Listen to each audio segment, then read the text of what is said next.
Nuestro invitado de hoy es abogado de formación, con especialización en competencia económica, fusiones y adquisiciones de empresas hoteleras e inmobiliarias en México, Estados Unidos y el Caribe. Es miembro en consejos editoriales y de administración de diversas empresas como Entrepreneur, Propiedades.com, Periódico Reforma y Centro Urbano, por mencionar algunas. Participó de forma activa en el Presidential Center de Atlanta, Georgia, Estados Unidos, en temas de transparencia. También participa como miembro activo de Mexicanos contra la Corrupción y la Impunidad desde su concepción. Es especialista invitado en medios de comunicación nacionales e internacionales. Y también conferencista especializado en temas inmobiliarios e hipotecarios en diversos foros nacionales. Es catedrático de la Maestría de Desarrollo Inmobiliario del ITAM, así como de diversos diplomados inmobiliarios del ITAM y de UNAM-AMPI. Es autor del libro El crédito hipotecario sin rollos, única publicación en México de ese importante tema dirigido a compradores de vivienda, asesores inmobiliarios y especialistas hipotecarios como libro de referencia. Actualmente es fundador y director general de Tu Hipoteca Fácil. Hoy con nosotros, Fernando Soto Jay. Muy querido Fernando Soto Jay, me da mucho gusto saludarte esta tarde y preguntarte, ¿y tú cómo estás? Mi querido Julio, pues muy bien, afortunadamente, entusiasmado, ocupado, haciendo que las cosas pasen, preparándonos para un año bastante complejo e interesante que estamos viviendo. Estamos apenas en marzo y ya, ya queremos ver el final de esta película, que nos faltan nada más 210 días, pero pues ahí vamos, mi querido Julio.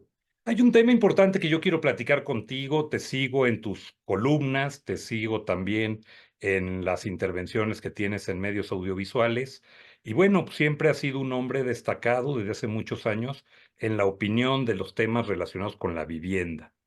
Y ahora en México, particularmente este sexenio, tengo ya la impresión de que es un sexenio en donde el tema de la vivienda pues no ha sido una prioridad. Entiendo yo que esta industria representa alrededor de un 6% del PIB nacional y tengo entendido que si fuéramos a los resultados sexenales en este último periodo del presidente Andrés Manuel López Obrador, pues pareciera ser que esta política pública no se ha visto desarrollada o impactada como en otros años se venía haciendo. Cuéntame un poco en dónde está hoy la situación de la vivienda en México. Efectivamente, mi querido Julio, desafortunadamente hemos visto en esta administración una carencia absoluta de políticas públicas enfocadas a la generación de riqueza a través del patrimonio más importante de los mexicanos, que es nuestra casa, nuestro departamento, esta capacidad de comprar nuestra casa, nuestro departamento, de empezar este proceso de formación de patrimonio, lo hemos visto afectado en forma muy significativa. ¿Por qué? Por varias razones. La primera es porque básicamente la vivienda se evaporó del mapa político, no fue prioridad en ningún momento para la administración. Lo hemos visto desde el momento que cancelaron los famosos subsidios a la vivienda básica y tradicional. Son estos subsidios que se daban para viviendas de hasta el equivalente más o menos 800,000 pesos. Estas personas que están empezando a salir adelante, que tienen empleos, que tienen estas ganas de convertirse en clases medias, estas ganas de tener estabilidad a través de su vivienda, pues se cancelaron estos subsidios de entrada, ¿no? Entonces eso fue muy dañino para el mercado de vivienda, principalmente la vivienda básica y tradicional, como te decía. Eso es terrible. ¿Y por qué es terrible? Porque inhibe la creación de otros mercados, porque como lo hemos platicado, la vivienda es una escalera, ¿no? La escalera de la vivienda de las personas a través de sus vidas empiezan con una casa pequeña, luego una más grande, otra más grande, más grande, más grande, y van creciendo en el tiempo y van formando patrimonio a través de las casas. Y estas primeras viviendas, desafortunadamente, este sexenio, como te decía, desaparecieron y desaparecieron tanto porque no había el apoyo gubernamental que era necesario, no para los desarrolladores, ojo, es un apoyo al comprador, el subsidio es directo al comprador, y por ahí estaban diciendo que los subsidios lo que generaban era una distorsión en el precio del mercado, porque la forma que estaban los subsidios impactaban en 4 o 5% en el incremento del valor de la vivienda. Pues en vez de desaparecerlos, mejor haces un voucher que el comprador llega directamente y lo ejerce en vez de que estén ya catalogadas las viviendas que llevan subsidio, ¿no? Había formas de hacerlo para no afectar a estas clases medias bajas incipientes, a estas personas que están buscando su primera vivienda. Ese es el primer gran error de este sexenio. Segundo error, pues fue básicamente tachar al desarrollo inmobiliario como si fuera un nido de corrupción, cuando todo lo contrario, el desarrollo inmobiliario es un motor importantísimo. Tú mencionabas el 6% efectivamente del Producto Interno Bruto, pero llegó a ser el 8% del PIB nacional. La vivienda es un gran derramador de riqueza en todas las industrias imaginables. Hay más de 75 industrias que están directamente vinculadas con la producción de vivienda. Entonces, el hecho de decir, pues no voy a apoyar la creación de vivienda porque son corruptos, recordemos un poquito lo que hizo Claudia Sheinbaum en el momento que entró al gobierno, que frenó todo el desarrollo inmobiliario porque acusó a todos los desarrolladores de ser corruptos, lo cual no fue cierto y afectó a los plomeros, a los carpinteros, a los albañiles, absolutamente toda la industria de la construcción porque frenó la construcción en la Ciudad de México. Pero a nivel federal también se afectó en forma importante. Se afectó en forma importante también, mi querido Julio, por el tema de la certidumbre jurídica, esta certeza jurídica que los inversionistas necesitan para invertir en proyectos inmobiliarios que son proyectos de mediano plazo. ¿Por qué? Porque tú de que compras el terreno a que entregas el departamento, pueden pasar 4 o 5 años fácilmente en un proyecto fácil, ¿no?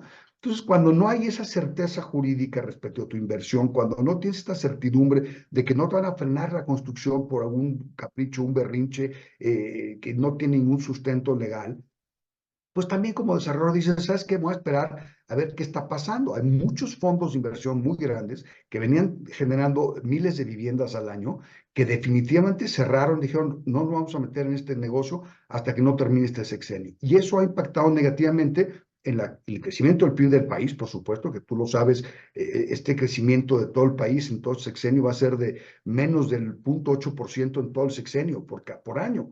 Y es increíble, es una tristeza cuando traíamos un crecimiento de 2,3, 2,4, 2,5, que de por sí ya era mediocre. Recordemos que lo criticábamos fuertemente el crecimiento de México con el potencial que tiene en esos niveles. Entonces, todo esto se conjuga en un momento en donde no hay certidumbre jurídica, no hay apetito de inversión, no hay políticas públicas que incentiven el desarrollo inmobiliario, se sataniza el desarrollo inmobiliario. Ahorita traemos el rollo del cartel inmobiliario, que no es otra cosa más que una tomada de pelo. Sí, efectivamente hubieron funcionarios públicos que hicieron cosas indebidas, sí, sí lo subieron, pero ¿sabes qué, Julio? Se construía vivienda. Se construía vivienda. Sí, sí hay que sancionarlo. Sí, sí hay que sancionarlo. Sí, sí hay que poner límites a los abusos. Sí, sí hay que poner límites a los abusos. Pero por el amor de Dios, no satanices a los desarrolladores inmobiliarios porque eran pocos los que fueron, hicieron cosas indebidas frente a un núcleo muy sofisticado, muy rico de personas. Cuando rico no me refiero a riqueza patrimonial, sino rico en conocimientos, en capacidad de ejecución, una visión patrimonial para las familias mexicanas. Este grupo de personas pues dijeron, pues yo con estas reglas ahorita no juego. Entonces fue muy triste ver cómo este sexenio generó todo este desfase importante en la vivienda. Los pocos aciertos que hubieron en este sexenio fue, de hecho, una idea mía, digo, ahora sí que no quiero poner la cachucha, pero sí es una idea mía, que le hice a Carlos Martínez de sustituir los créditos en salarios mínimos a pesos de Infonavit, que estaban haciendo un daño brutal a millones y millones de familias. Ese es el gran éxito de este sexenio. Entonces, sí me preocupa, sí estoy pues básicamente viendo cómo se ha interrumpido este famoso tren de la vivienda, este gran generador de riqueza del país en todos los niveles socioeconómicos y en todo el país. ¿Qué es lo que pasa cuando inhibes esa posibilidad de construcción de vivienda? Sale por lo regular este término que también se ha pretendido poner de moda, no nada más para la vivienda, sino incluso para algunas carreteras o vialidades, caminos vecinales, el tema de la autoconstrucción. Por lo regular, a mi punto de vista, genera asentamientos irregulares, la falta de tenencia de la tierra, pues, a lo largo del tiempo, una bronca catastral y patrimonial, porque la gente finalmente, si construye sobre un asentamiento irregular, pues no tiene patrimonialmente posibilidad de vender aquello. Por lo regular se hacen ciudades perdidas, donde al rato el tema de luz, drenaje, agua potable no llega. Entonces, otra vez le abona al caos. ¿O cuál es tu opinión al respecto? Efectivamente, Julio, lo que acá sí es muy cierto. Esta administración le apostó a la autoconstrucción. Yo recuerdo tener conversaciones con funcionarios del Infonavit que estaban francamente preocupados porque desde la presidencia les dieron la indicación de que se tenía que hacer un esfuerzo importante en la construcción. ¿Por qué? Porque en el país se necesitan, sí o sí, 600, 700 mil viviendas al año mínimo, para más o menos soportar la demanda de vivienda auténtica que demográficamente necesitamos. Como dice mi amigo Jim Toll, esas 600 mil viviendas se van a construir sí o sí, y de esas 600, 700 mil viviendas, prácticamente 500,000 o dependiendo del número de viviendas que se construyan, 500, 550,000 viviendas, 600,000 viviendas son irregulares. Son viviendas que, como tú bien lo dijiste, no generan valor patrimonial. ¿Por qué? Porque se construyen en lugares donde son asentamientos irregulares, se construyen sin todos los servicios. Luego los municipios tienen que llevar servicios a asentamientos irregulares y si no los llevan se convierte en un problema social muy delicado. Pero inicialmente el problema fue ese, que se asentaron irregularmente y se autoconstruyeron las viviendas, estas famosas viviendas que hemos visto a lo largo y ancho de México, de 2, 3, 4 niveles, ¿no? Que las familias van incrementándose y es normal que una familia quiera estar cerca de sus familiares y que pues ya tiene el terreno, pues ya tiene la capacidad de construir arriba, pues construyen otro piso y ahí vive la siguiente generación y así sucesivamente. Estos asentamientos no generan patrimonio porque legalmente no existen, patrimonialmente no existen. ¿Quién va a comprar un piso en una casa o en dos casas donde vive la familia Ramírez si no es Ramírez? Pues nadie, porque no va a querer convivir con los Ramírez, que igual son a todo dar, igual son muy conflictivos, pero pues no van a poder comprar, no van a poder transaccionar, no hay un documento legal que les dé certidumbre jurídica. Entonces, uno de los grandes retos que tenemos hacia adelante en los próximos años es regularizar toda esta vivienda que se ha hecho de forma irregular a través de los condominios familiares y a través de medidas y estructuras legales novedosas que realmente permitan que las personas puedan formar patrimonio y formar clases medias y no estén arraigados, pues, ni siquiera arraigados, sino amarrados a una casa, a un departamento o una vivienda que no genera valor, mi querido Julio. Es importantísimo. La autoconstrucción es profundamente dañina cuando se hace de forma irregular y eso desafortunadamente son la abrumadora mayoría de las viviendas que se construyen en este país todos los años. Eres alguien que ha conocido muy bien y muy de cerca el Infonavit. Yo creo que en muchos de sus periodos te ha tocado incluso en algún momento convivir con ellos de cerca. Esta parte del Infonavit nace con un mandato y con una intención que yo sin lugar a dudas creo, como en cualquier administración, probablemente nació con la mejor intención. Luego, sin embargo, se van por ahí modificando los caminos, se toman decisiones. Yo recuerdo aquella decisión de los 70s, 80s, 90s, cuando el Infonavit tuvo en sus manos el poder construir. Y lo que sí recuerdo que se logró, aunque yo era bastante joven en esos tiempos, pues yo nací en 69, pero pues cuando me toca ver a la distancia de esos años lo que pasó, pues se hicieron focos de corrupción importantes, algo habrá funcionado, no lo sé, pero como que no quedó un buen sabor de boca y una buena lección de esos tiempos. Mira, lo más importante, mi querido Julio, es que el Infonavit, como dices tú, cuando se crea en 1972, tiene una misión de visión y un mandato muy claro de permitir que las familias mexicanas tengan acceso a una vivienda digna. Inicialmente comienza con buenas ideas, con buenas ejecuciones, con muy buenos proyectos urbanos, extraordinarios proyectos urbanos que hay en diferentes partes del país. Y desafortunadamente se va desvirtuando al paso de los años donde se generan grandes cantidades de actos de corrupción en la construcción de la vivienda, en la asignación de los recursos para la construcción de la vivienda, en la asignación de los recursos para los trabajadores para que puedan comprar la vivienda, en la asignación de las viviendas.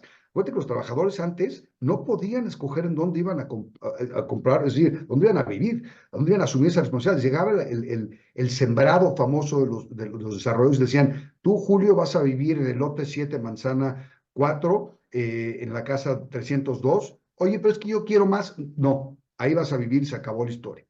Entonces se desvirtuó muchísimo. José Juan Doyoki empezó una transformación importante en el Infonavit para convertirlo realmente en una financiera. Y con las reformas que se hacen en el sistema de pensiones y la creación de la subcuenta de vivienda y todos estos temas, hay una evolución muy importante en el Infonavit en donde se convierte en su mandato, tiene dos mandatos.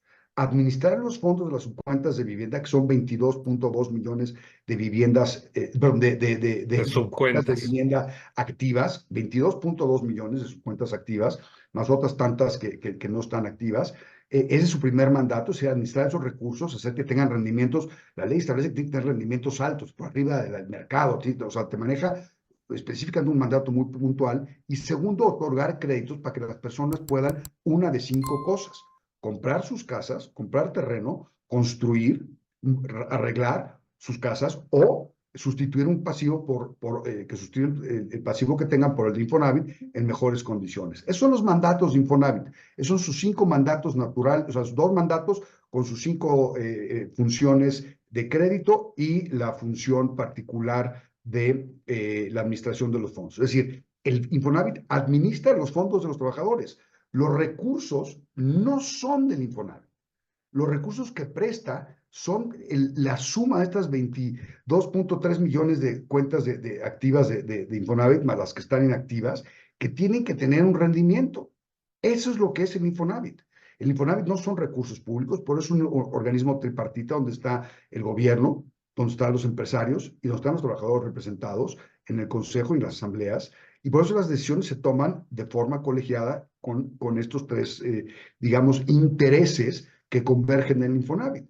Por eso es que es tan importante que seamos muy cuidadosos con el manejo de los recursos del Infonavit, porque son recursos de los trabajadores, perfectamente identificados: Julio, Fernando, Ricardo, Manuel, Mariana, Juana, Rutilia, la que tú me digas, ahí están perfectamente identificados y tenemos nuestras subcuentas de vivienda que administra el Infonavit.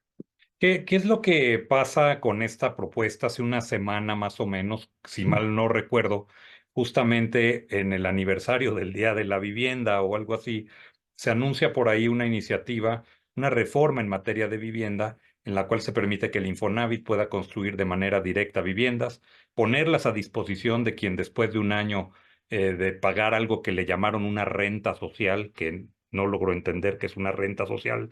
Me suena más a un tema electoral que a un término útil financiero. Una renta social por un monto mayor al 30% de tu salario o del salario del trabajador y después de 10 años por poder adquirirla. Es decir, con el dinero de Mariana, Juan, Pedro, Lucas, Rutilia y todo, financiarían esas casas para luego dar una renta preferencial y luego vender la casa si el señor la decide comprar. ¿Estoy en lo cierto o entendí mal o me No, regreso entendiste entonces? muy bien, pero te voy a dar más detalles, te van a parar los pelos de punta.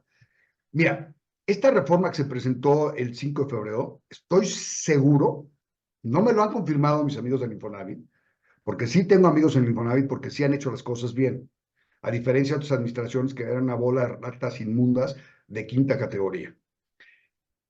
Uno, esta reforma no fue una reforma que nació con el interés del Infonavit de hacerlo, porque saben los funcionarios del Infonavit, aunque públicamente no lo reconozcan, que no es viable. Primero que nada, porque se trata de una reforma constitucional en un periodo de la historia de México donde no va a haber reformas constitucionales que hagan transformaciones importantes. Segundo, es un producto que se está proponiendo para el Infonavit. No tendrías que hacer una reforma constitucional, salvo que lo que estés buscando es hacer un gran barullo de que no pasan las reformas, que nosotros ¿Una ingresamos y que provocación el pueblo, electoral o una provocación 100%. legislativa? Es Ujú. una provocación electoral 100%. Ese es el nombre técnico correcto: una provocación electoral, electorera, yo le diría, electorera de cuarta categoría. Tercero, el Infonavit, sus mandatos son muy claros. Oye, ¿quieres que el Infonavit construya vivienda? Híjole, mi querido Julio, se me antoja un poco delicado porque el Infonavit pues, no tiene ni la vocación, ni los recursos humanos, ni los recursos técnicos, ni el conocimiento general para poder llevar a cabo construcción simultánea en todo el país, ¿no? Ok, entonces vamos a irlo desmenuzando porque hay varios temas ahí bien curiosos. Primer tema: no es necesaria la reforma constitucional, no es un producto que valga la pena, no tiene conocimientos técnicos. Pero ahora vamos a ver cómo lo harían. Dice el Infonavit: con los recursos de los trabajadores voy a construir primero 75,000 viviendas. Ah, caray, ok, bueno, pues vas a tomar los recursos para construir 75,000 viviendas. Esos recursos son de los trabajadores, ¿de acuerdo? Son de ellos. ¿Qué va a pasar durante el tiempo que el Infonavit esté usando los recursos de los trabajadores para construir esas 75,000 viviendas.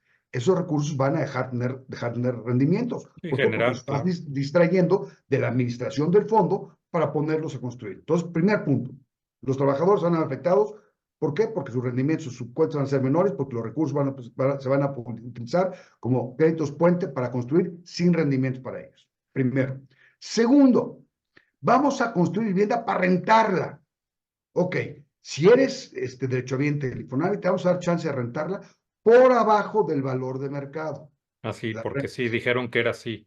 Así es. Efectivamente, en un monto que no rebase, en una renta social que no rebase el mayor del 30% de tu Del salario. ingreso. Sí, ¿cuánto Pero es eso? espérate, ahí va el segundo punto. Entonces lo que me estás diciendo es que los recursos de los trabajadores que utilizaste para construir van a estar dando rendimientos muy por abajo de lo que deberían de dar los rendimientos que estuvieran invertidos en los instrumentos para los cuales se creó el Infonavit o instrumentos financieros dentro del mercado. Entonces, segundo menoscabo al patrimonio. ¿Por qué? Porque entonces las rentas de por sí no es un negocio en México. La renta de vivienda en México no es negocio en México. ¿Cuánto vas a poder rentarlo? ¿Por abajo el 3% anual?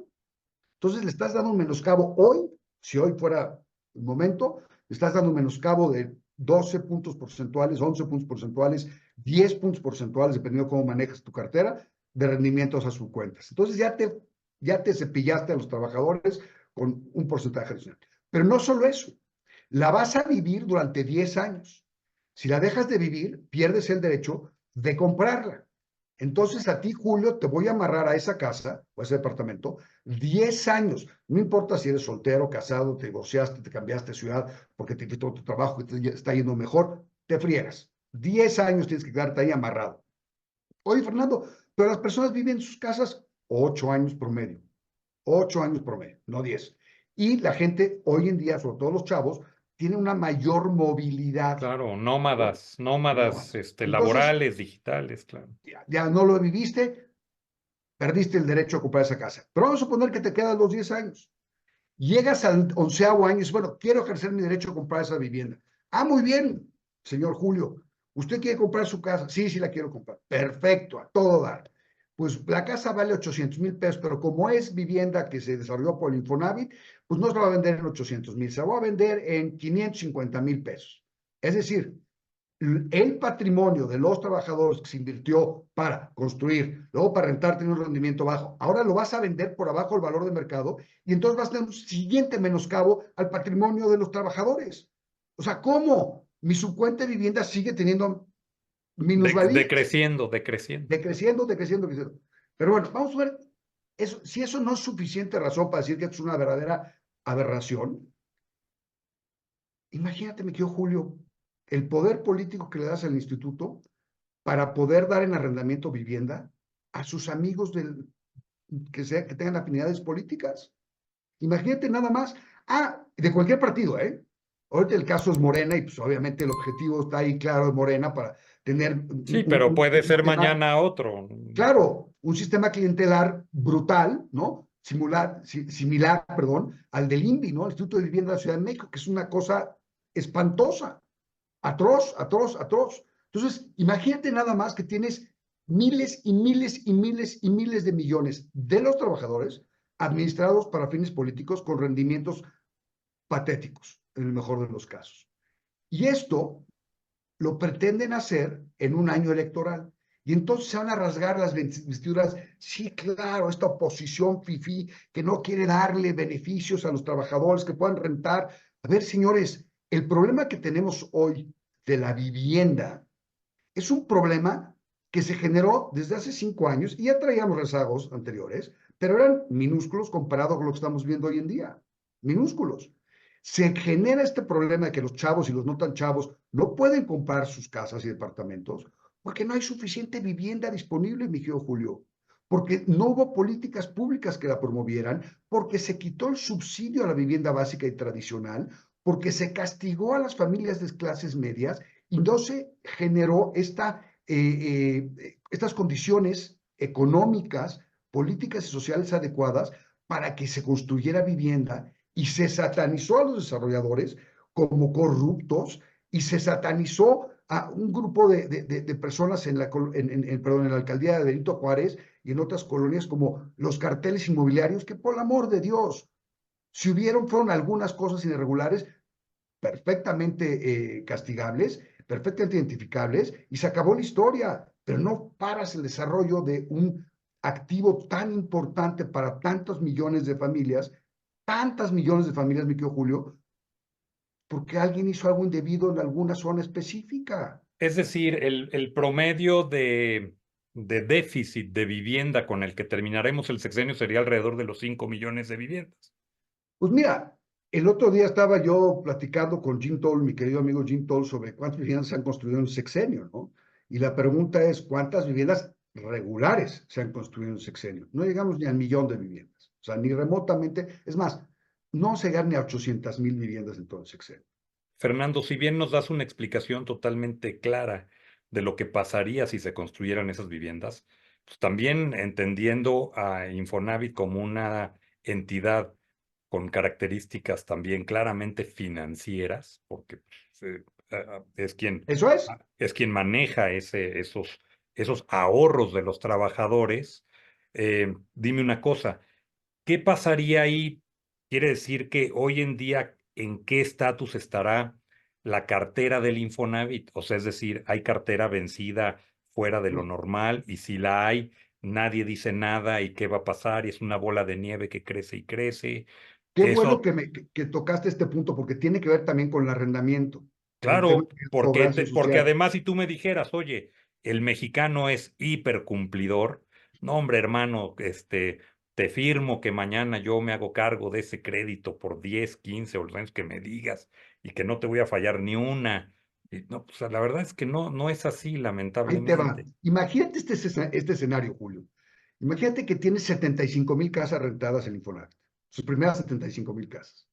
Y resulta pues, que como saben que el Infonavit no hace mayor cosa por cobrar, porque es la realidad, tiene este concepto de, como decías, cobranza social, pues resulta que de los 75,000, 50,000 dejan de pagar renta. Entonces, el patrimonio de los trabajadores, esas subcuentas de vivienda, se van a hacer así, ¡pluc!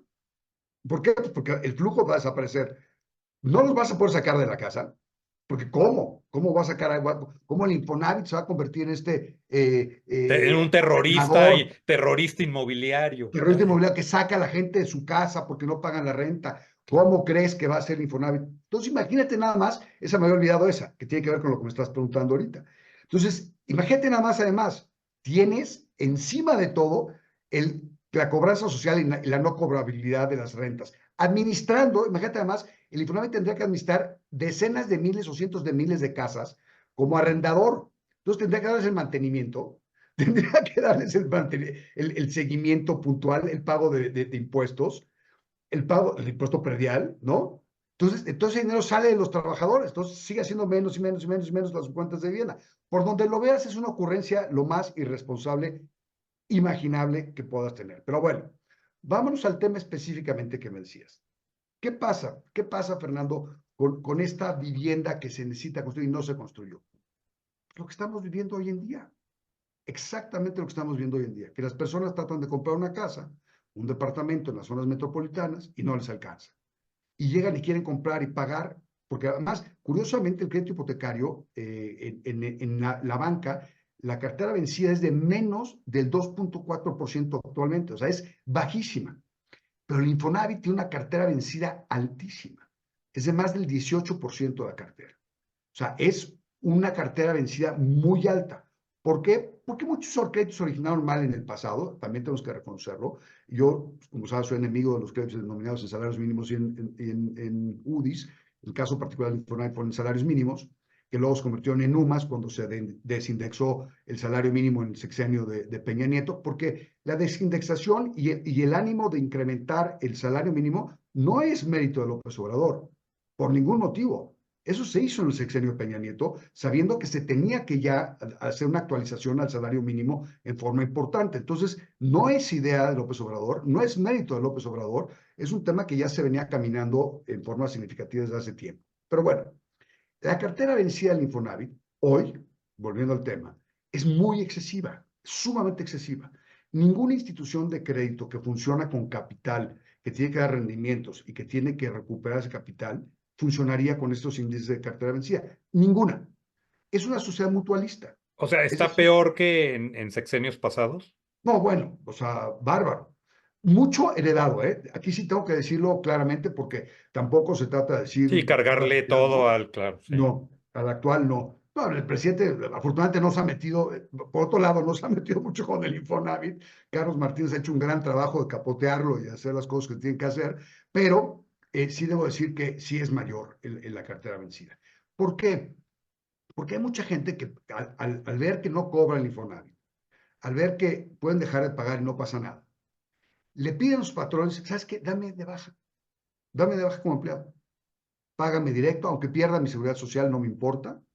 Y entonces el Infonavit ya no tiene la forma de cobrar Ok. esos recursos de su crédito. ¿Por qué? Porque al momento que ya no tiene una relación laboral de la cual se le descuenta Sí, el ¿de dónde importe haces la cada mensualidad, retención? Claro. Ujú. la retención no existe y luego entonces puede hacer lo que se le dé la gana el trabajador. Entonces, eso es lo que está pasando y está pasando de forma muy importante, lo cual no es nada simpático. ¿Por qué? Porque se desprotege a los trabajadores en otros rubros que son, creo yo, igualmente importantes, como es la seguridad, la salud pública, ¿no? La salud de la familia. Entonces, es un tema bien importante, Julio, que tenemos que retomar con gran convicción de formación de patrimonios, o sea, no hay duda. La vivienda para mí es la base de la formación del patrimonio de las familias en México y en el mundo en general. La mayoría de los países, por ejemplo, la OCDE, México es de los países que más home ownership o propiedad de vivienda tienen porcentualmente. Estamos en los primeros 7 lugares con cerca del 80 y tantos % de la población. Y hay países como Suiza que no llegan ni al 25%. ¿Por qué? Porque tiene otras prioridades y tiene otra forma de trabajar el patrimonio de las personas. ¿Por qué? Porque rentan, porque ese dinero mejor lo invierten, tienen una inversión patrimonial en el tiempo de otro tipo, compran fuera de Suiza, compran las casas de descanso, que normalmente son casas que compran a precios mucho más bajos y que les permite tener una renta adicional. En fin, hay culturas diferentes. Si tú ves los primeros 15 países los primeros 12 países de la lista de la OCDE en home ownership o propiedad, salvo España y México, la mayoría son países que fueron países comunistas. ¿Por qué? Porque ahí la vivienda era algo que se les entregaba como parte Por natural, default, claro. Ujú. por default, en tema de las políticas de De socialistas, ¿no? asistencia O social, comunistas. claro. Ujú. Asistencia social, tal cual. Oye, Exacto. Fer, a ver, platícame una cosa. Hemos hablado de dónde están mal las cosas, ya todos sabemos que hay muchas cosas mal y tal, pero en un ánimo constructivo y en una visión, soñemos un poco. Mañana tú tienes la posibilidad de dictar 3 políticas públicas que coadyuvaran a mejorar el sistema de vivienda en México. No a resolver, sería bastante irrespetuoso de mi parte ponerte en ese predicamento, pero sí animarnos a bosquejar 3 ideas que pudieran favorecer el incentivar nuevamente la vivienda y que esto llegara a mejores condiciones. ¿Cuáles serían? Mira, las buenas noticias, mi querido Julio, porque en la vivienda hay una cantidad importantísima de potenciales, de potencialidades increíbles de personas y de empresas. La buena noticia es que la capacidad de ejecución, los recursos para hacerlo, el mercado para hacerlo y el ánimo de hacerlo están ahí en el momento que tengamos las condiciones jurídicas adecuadas, donde tengamos políticas públicas que hagan sentido y donde existe un ánimo realmente de ayudar, no de castigar y de señalar y de mentir poniéndole motes, sobrenombres o marcas como el cartel inmobiliario y demás. O sea, son las maravillosas noticias que tenemos porque hay muchos desarrolladores inmobiliarios, muchísimos desarrolladores inmobiliarios regionales y otros seminacionales que perfectamente pueden ejecutar de la noche a la mañana decenas de miles de casas sin ningún problema. Es ¿Qué se decir, necesita? retomando el Estado de Derecho, es una gran iniciativa y sería el detonador o el piso parejo para retomar la iniciativa. De inmediato. O sea, es prácticamente de inmediato. De inmediato verías un efecto positivo en la construcción de manera increíble y un fondo, una capacidad de generar vivienda increíble. ¿Por qué? Porque los actores para hacerlo ahí están. No se Ujú. han ido, simplemente dijeron, o le bajo el Y no ritmo juego, no juego con esas o reglas. no juego. O con la ausencia de reglas. Ujú. Así es, no juego al nivel que yo puedo jugar porque no confío en estas cosas. Entonces, uno. seguridad jurídica, o sea, que se acabe la extorsión, la corrupción, la imposición de medidas absurdas a desarrolladores, ¿no? Por otro lado, los desarrolladores tienen que entender que van a jugar Sí, con cumplir, claro. parejo y que no se pueden pasar de listos, porque no solamente son los funcionarios públicos y los políticos, también los desarrolladores, muchos se pasaron de listos y muchos de ellos desaparecieron precisamente por eso. Entonces, en la medida que ese primer piso parejo, en donde las reglas están claras y donde yo no te voy a molestar, pero tú no te vas a pasar de listo, esté claro, inmediatamente vas a ver una detonación fabulosa de construcción de vivienda en todos los niveles socioeconómicos. Segundo, tienes que facilitar que las personas de escasos recursos tengan acceso a su primera vivienda. Eso es como una cosa de equidad, de objetivo como nación, como país, que tenemos que ver que las personas de menos recursos tengan esa posibilidad de empezar a formar ese patrimonio. Es clave en la formación de clases medias, es clave en la formación de un país exitoso, es clave. Entonces, segundo punto, regresar los subsidios a través de vouchers que el comprador ejerce directamente cualquier vivienda, nueva, usada, aquí, allá, donde quiera, mientras cumpla con ciertas características la vivienda en términos de tamaño y servicios. Adelante, compra donde quieras, usa tu voucher y te apoyamos con mucho gusto. ¿Por qué? Porque queremos generar clases medias, queremos generar patrimonio. Tercero, tenemos que quitarnos de la mente esta idea absurda de que las ciudades no deben de crecer verticalmente y con alta densidad. Es lo primero que tenemos que hacer, ya sea desde el punto de vista de la dotación del suelo interurbano, darle densidades adecuadas, bajo reglas muy claras que ya presentarán. Yo, como sabes, estoy en un par de mesas de vivienda que me hicieron el favor de invitarme, en la de Xochitl y en la de Santiago Taboada, y ahí hay un par de ideas mías y del grupo de trabajo que son fenomenales, grupo de personas increíbles, donde se va a beneficiar tu primera vivienda, la accesibilidad a tu primera vivienda para chavos y no tan chavos. ¿Cómo? A través de programas que incrementen la densidad de ciertas zonas en todas las alcaldías, ojo, en el caso de la Ciudad de México, en todas las alcaldías, y en el país, en todos los municipios, para que las personas puedan tener acceso a una vivienda. Y ahora sí que voy a esperar que hagan el anuncio las respectivas cabezas de las mesas, porque no quiero ser Quemar el el que... cartucho. Exacto, y no quiero ser yo que les quite el gusto de hacerlo, pero con innovación, Julio, que no le va a costar a los municipios, que no le va a costar a los estados y no le va a costar a la federación. Y vamos a poder reducir el precio de la vivienda nueva, idéntica a la que se esté construyendo simultáneamente en la misma torre, en casi 20%. Entonces, se va a reducir el acceso a tu primera vivienda, que vas a poder utilizarlo como, pues, acreditando que es tu primera vivienda. Aseguramos que no tienes en el registro público de la propiedad ninguna vivienda a tu nombre, no has tenido ninguna vivienda registrada a tu nombre en el registro público de la propiedad, y con ciertas limitaciones muy similares a las que se utilizan, por ejemplo, en Singapur, ¿no? Tenemos que pensar en verticalidad, Julio, porque los servicios están en los centros de las ciudades. Los servicios, los empleos, el transporte está en los centros de las ciudades. Sí, Si tú además, no rentas ampliar esa gama también, no ampliar ese tema de densidad, implica también un tema de corrupción perpetua. ¿Por qué? si lo Porque haces, juegas al gato y al ratón. No digo, si no lo haces, sino el no permitirlo, el no pensar en la densidad, al rato lo único que te provoca es un permisito ahí por abajo del agua y un pisito que no tenías autorizado y un mordelón que llega a bajarte lana y un constructor que se presta a ello y se vuelve a hacer el tema, ¿no? Por tal cual. falta muchas veces de densidad, ¿no? Aquí el tema de la densidad, como se está planteando en las mesas de vivienda, es una densidad transparente, con reglas muy claras que cumples. Tú cumples A, B, C, D, F, G, perfecto, en automático tienes la densidad de X% más, en automático. Y tienes ciertas reglas para la vivienda que vas a construir en exceso con esa densidad adicional que vas a obtener. Entonces, no, ¿dónde está la corrupción, mi querido Julio? Yo siempre he dicho, es en la discrecionalidad de las leyes. El México es un país donde tenemos una enorme discrecionalidad en las leyes para los funcionarios públicos, que se presenta la extorsión o se presenta a la corrupción que plantea el empresario al torcer las cosas para obtener un beneficio.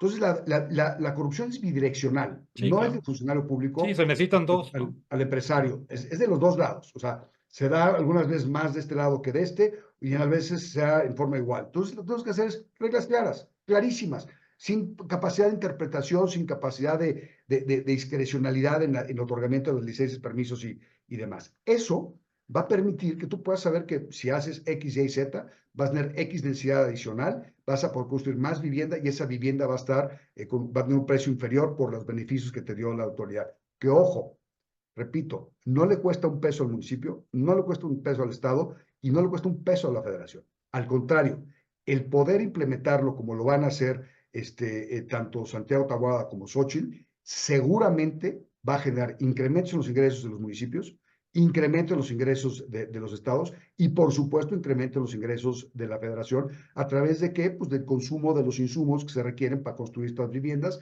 la venta de las viviendas y el uso de las mismas, ¿no?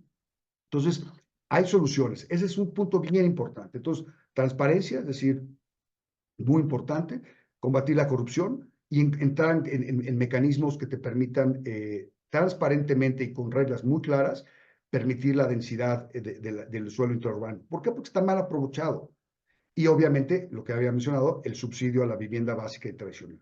Esos son los 4 puntos, son 3 porque la transparencia Sí, van de la y el mano. combate a la corrupción van de la mano. Esos 3 son los puntos que tú me decías que si tú estuvieras ahorita, ¿qué harías? Yo haría eso, ser súper creativo, sin que le cueste a los municipios, a los estados y a la federación, y que al contrario, genere impuestos y derechos importantes, significativos, a los municipios, a los estados y a la federación, a través de impulsar la vivienda, que debe representar otra vez el 8% del PIB, y de un PIB mucho más nutrido del que tenemos hoy en día, ¿no? Querido Fer, pues el tiempo se nos ha acabado. La verdad siempre es un placer platicar contigo. Celebro la exposición de motivos y las reflexiones que nos has dado y deseo que todo esto que nos has comentado pueda llegar a ser una realidad. Desde luego que te envío un abrazo y agradezco mucho tu participación en el programa. No, mi querido Julio, encantado. ¿Y tú cómo estás? Yo muy bien, yo contento de aprender de ti y hoy ya tengo más elementos para poder hablar de situaciones de vivienda, así que te lo agradezco mucho. No, hombre, nada que agradecer, encantado la vida, sabes que platicamos cuando quieras y sigamos sumándole a este país porque es un gran país, un grandioso país, una cantidad de recursos fenomenales que hemos administrado en forma equivocada durante mucho tiempo y tenemos que darle la vuelta porque somos muchos y queremos ser mejores. Que así sea, mi querido Fer, pues te envío un abrazo y muy agradecido.